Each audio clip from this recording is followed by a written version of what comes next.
camp was apparently a pretty miserable place.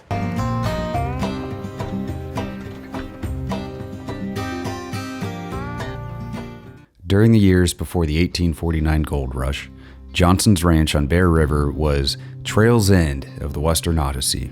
There's a hotel whose most famous guests are from the Donner Party once they were rescued from the mountains. But that's another video for another day.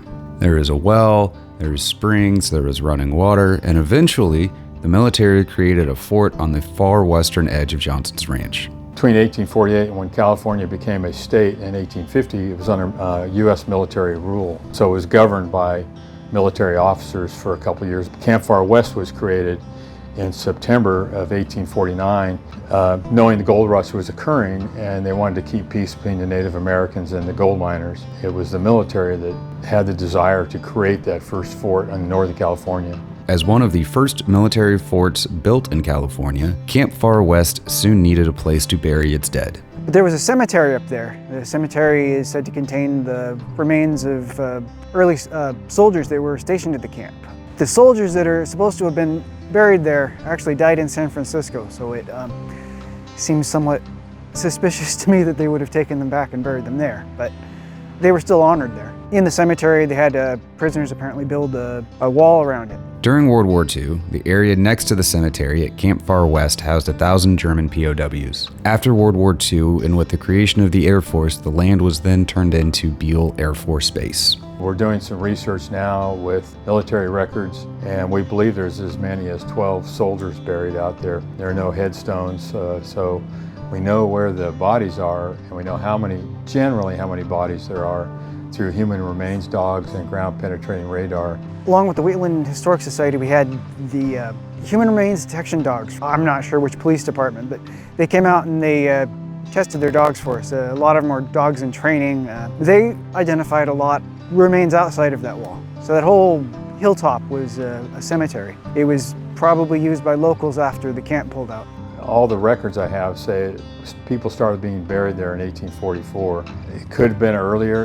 There's no defined scientific analysis of when those bodies were there, but we do know Fort Camp Far West was using it to bury soldiers between 1849 and 1852. Last I heard of Camp Far West is considered to be long since gone. If you look at historic photos, satellite imagery, even there's a giant pit where there's currently an orchard where we think the camp was. So the whole area has been just thoroughly dredged.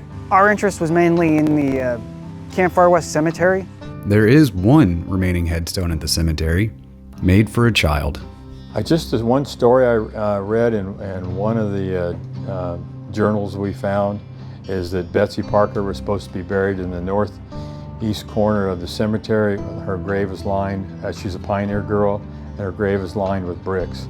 And that fits the description we read. We know from ground penetrating radar there's probably a corpse in there, but we don't know. We don't really have any factual information about Betsy Parker.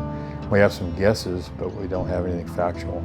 We haven't found a family that she belonged to or when she was buried.